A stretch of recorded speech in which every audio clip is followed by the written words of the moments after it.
Antes de mergulhar nesta história incrível, considere se inscrever no canal e ativar o sininho. Cada história aqui tem algo a dizer, e você não vai querer perder nenhuma.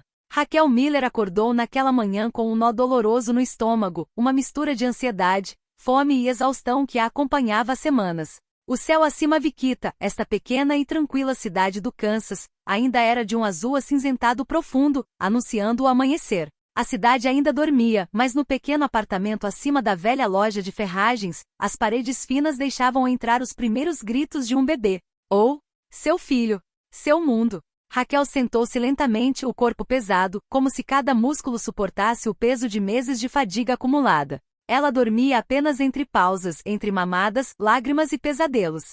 Seu colchão era apenas um velho retângulo de espuma colocado no chão, entre duas paredes desbotadas. Estava frio. O ar cheirava a umidade, poeira e velho. Ela esfregou os olhos ardendo, empurrou as cobertas para trás e se levantou sem dizer uma palavra, como uma máquina bem lubrificada. Seu corpo conhecia a rotina. Ela atravessou o quarto escuro e se dirigiu à pequena cozinha. Uma lâmpada nua pendia do teto, piscando. Ela abriu a geladeira.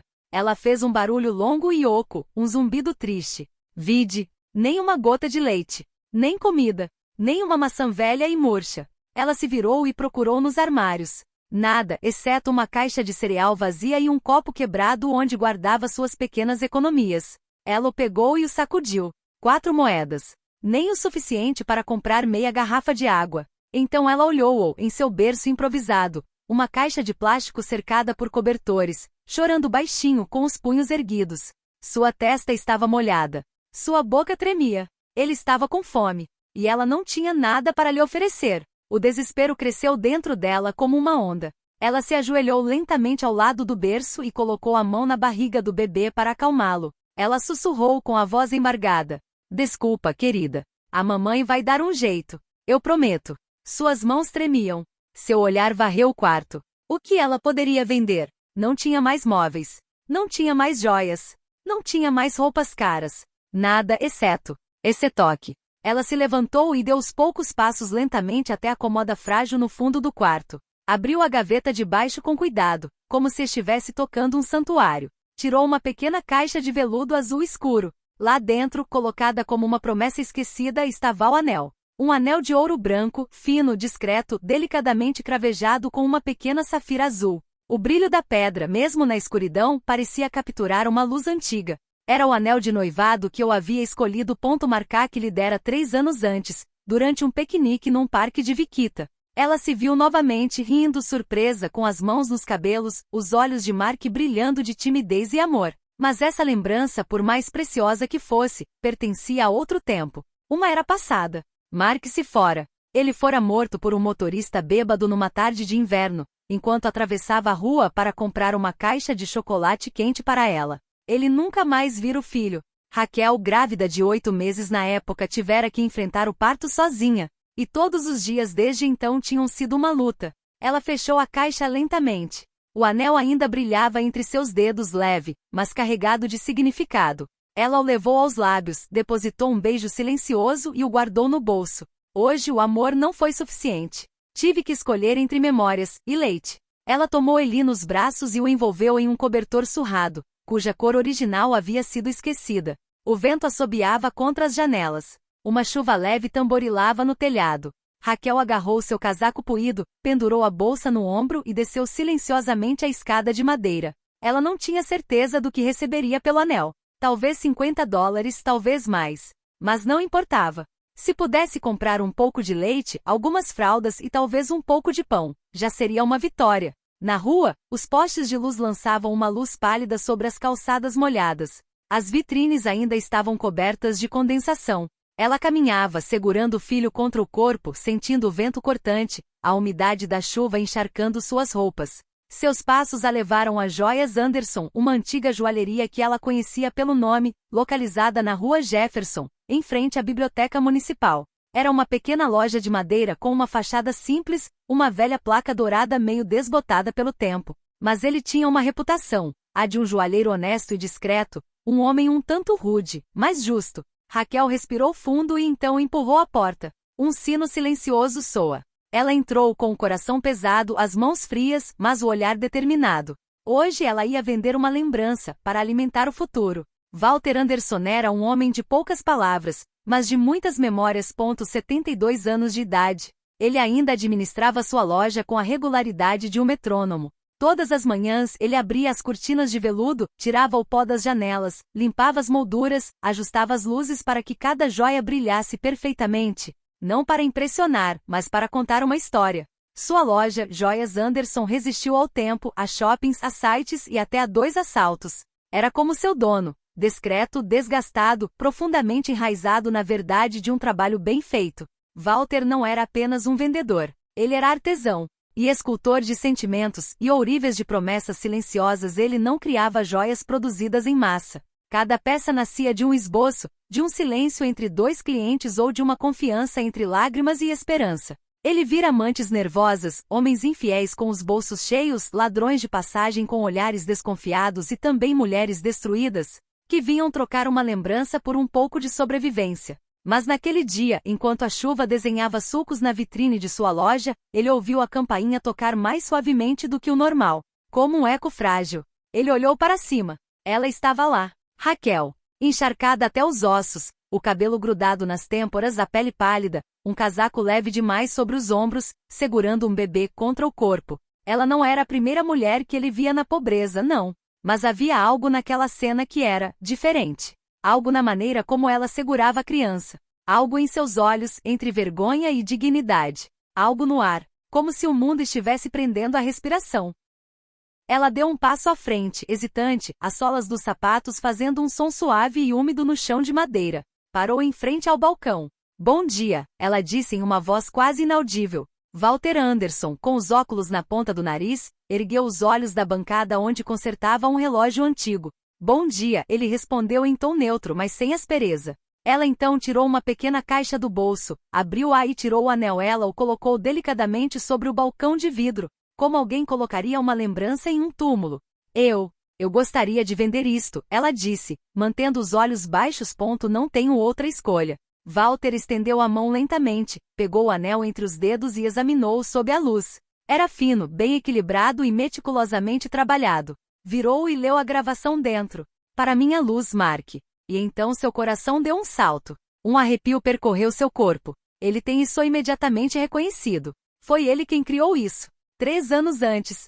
Um jovem desajeitado entrou em sua loja, com o cabelo desgrenhado e o coração na garganta. Ele disse: quero algo simples, mas que diga tudo. Eles conversaram por um longo tempo. O menino insistiu que fosse um safira, não um diamante. Por quê? Porque ele disse, os olhos dela ficam azuis quando ela chora. E eu quero que ela saiba que até as lágrimas dela são lindas. Walter tinha se apegado a esse garoto.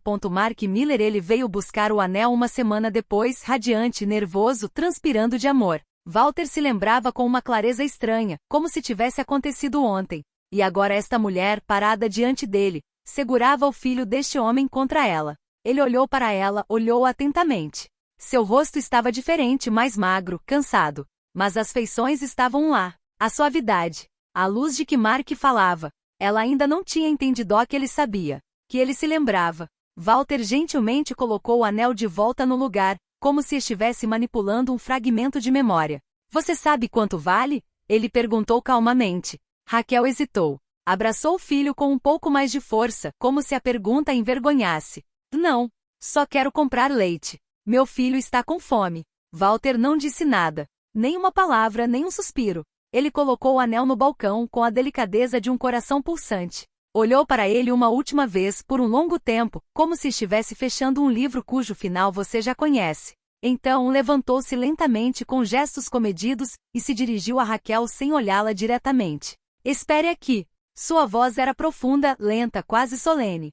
Raquel assentiu, chateada demais para responder. Ela apertou-o um pouco mais perto dela. O bebê, finalmente calmo, adormecera em seu peito, sua respiração suave aquecendo a nuca dela. Seu pequeno punho projetava-se do cobertor, tremendo suavemente sob o tecido, como se, mesmo dormindo, sentisse a tensão dentro da mãe. Ao redor deles, a loja de repente pareceu imensa, silenciosa, quase sagrada. O tic-tac silencioso de um relógio antigo, o farfalhar do vento contra o vidro, o tilintar de uma corrente na vitrine.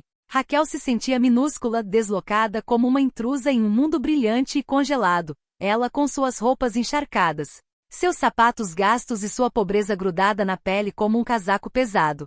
Ela começou a duvidar. Teria errado em vir até aqui? Em oferecer este anel? Teria sido um ato de desespero? Um ato de fraqueza? Ela não teve tempo de responder aos seus próprios pensamentos. Walter voltou. Silenciosamente. Ele segurava nos braços um saco de papel pardo, simples, sem logotipo, dobrado com cuidado. Ele colocou na frente dela. Então, ele disse simplesmente num tom quase neutro: ponto aqui. Raquel piscou surpresa. Ela hesitou, mas então abriu a bolsa lentamente.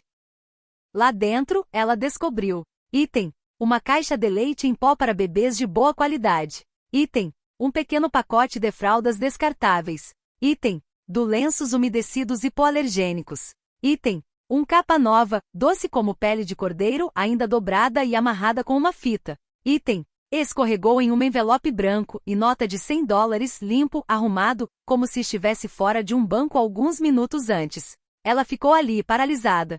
Suas mãos tremiam levemente. O que é? Ela gaguejou. Não posso aceitar isso. Não foi para isso que vim. Ela parecia envergonhada, quase assustada pela generosidade colocada diante dela. Mas Walter balançou a cabeça gentilmente. Colocou a mão enrugada no balcão entre eles como uma ponte. Não consigo comprar este anel, ele disse, com a voz calma, mas firme. Não me pertence. É o testemunho de um amor que vi nascer aqui. Raquel franziu a testa confusa. Você conhecia Mark? Ela sussurrou, com a voz embargada pela descrença. Walter olhou-a nos olhos pela primeira vez. E assentiu lentamente com infinita gentileza. Ele estava nervoso, ele disse, com um sorriso fino e triste nos lábios.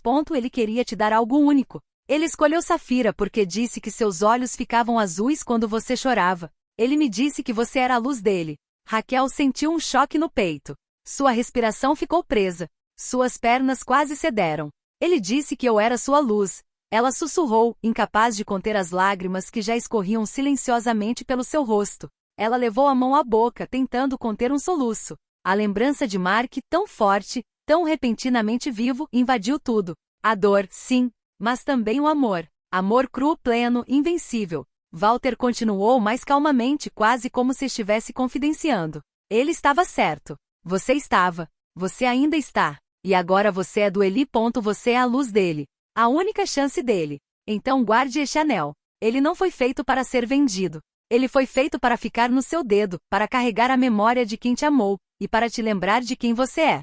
Raquel não conseguia mais falar. As palavras não saíam. Sua garganta estava apertada. Ela apenas assentiu lentamente, com os olhos marejados e o peito apertado por uma emoção imensa. Walter acrescentou, pegando delicadamente a bolsa e entregando-a a ela.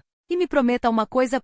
Quando a vida é mais doce. Quando o vento muda. Faça o mesmo para outra pessoa. Ajude-o sem fazer perguntas. Como hoje. Ela pegou a bolsa com as mãos trêmulas. Uma única palavra saiu de sua boca, quase inaudível. E prometido. Os anos passaram como as páginas de um livro que viramos com cuidado. Raquel, apesar das noites sem dormir e dos dias exaustivos de trabalho, nunca perdeu de vista a promessa que fizera numa manhã chuvosa numa joalheria tranquila. Ela fazia aulas noturnas enquanto fazia bicos. Garçonete, cuidadora de idosos, assistente de consultório médico, e todas as noites voltava para casa e encontrava Eli, que estava crescendo e lhe dava forças para seguir em frente. Foi difícil. Muitas vezes ela hesitou. Às vezes, ela desabou. Mas a cada passo, ela se lembrava do olhar de Walter Anderson, do saco de papel pardo, da dignidade que ele lhe havia devolvido sem uma palavra de piedade. Ele não a via como uma mendiga, mas como uma mulher digna. Uma mãe corajosa. Isso deixará uma impressão duradoura nela. 5 anos depois, Raquel finalmente se formou como assistente social. Conseguiu um emprego em uma pequena instituição de caridade local e gradualmente ascendeu na hierarquia, graças à sua perseverança, mas, acima de tudo, à sua empatia. Ela compreendia outras mães, não apenas com a cabeça, mas com a coragem. Um dia, a caminho de casa depois do trabalho, ela parou em frente a um prédio velho e abandonado na zona sul de Viquita. A fachada estava em ruínas, mas para ela brilhava como um palácio. Ela sorriu. A ideia já vinha se formando em sua mente há muito tempo. 1 ano depois, este edifício tornou-se o centro de apoio a mães em dificuldade, que ela emocionalmente nomeou Luz de Eli, Luz de Eli. Este centro não era apenas um centro de acolhimento. Era um refúgio. Abrigava dormitórios temporários, treinamento de reintegração, uma creche, uma pequena cozinha comunitária e, acima de tudo, escuta, respeito e esperança. Raquel cumprimentou cada mulher com a mesma ternura que teria se dedicado anos antes. Muitas choraram ao entrar. Muitas saíram transformadas. E quando as pessoas lhe perguntavam por que ela fazia tudo aquilo, ela frequentemente respondia com um sorriso: é porque um dia eu fui visto. Realmente visto. Uma cerimônia foi realizada para inaugurar oficialmente o centro. O evento atraiu a imprensa local, autoridades eleitas, vizinhos, mas, acima de tudo, mulheres, mães, crianças, aqueles que ela ajudou e aqueles que ela continuaria ajudando. Raquel falou de pé diante de um modesto púlpito, com o cabelo preso em um coque e um colar simples no pescoço. A sala estava em completo silêncio. Mas na primeira fila, sentado discretamente em seu terno escuro, estava Walter Anderson. Ele tinha agora 79 anos. Suas mãos repousavam sobre uma bengala de madeira entalhada. Suas costas estavam curvadas, mas seus olhos brilhavam como no primeiro dia. Raquel o viu. Ela sorriu, pigarreou e disse: gostaria de lhe contar uma história. Não é uma fábula. É a minha verdade. Há alguns anos, uma jovem mãe desesperada entrou numa joalheria. Não lhe restava nada. Apenas um anel, algumas lembranças e um bebê nos braços. Ela queria vender o que restava do seu amor por um pouco de leite. Mas aquele homem apontou para Walter, não comprou o anel. Ele lhe ofereceu algo mais: dignidade, respeito. E o que eu pensei que seria um dia de vergonha, tornou-se o dia que iluminou a minha vida.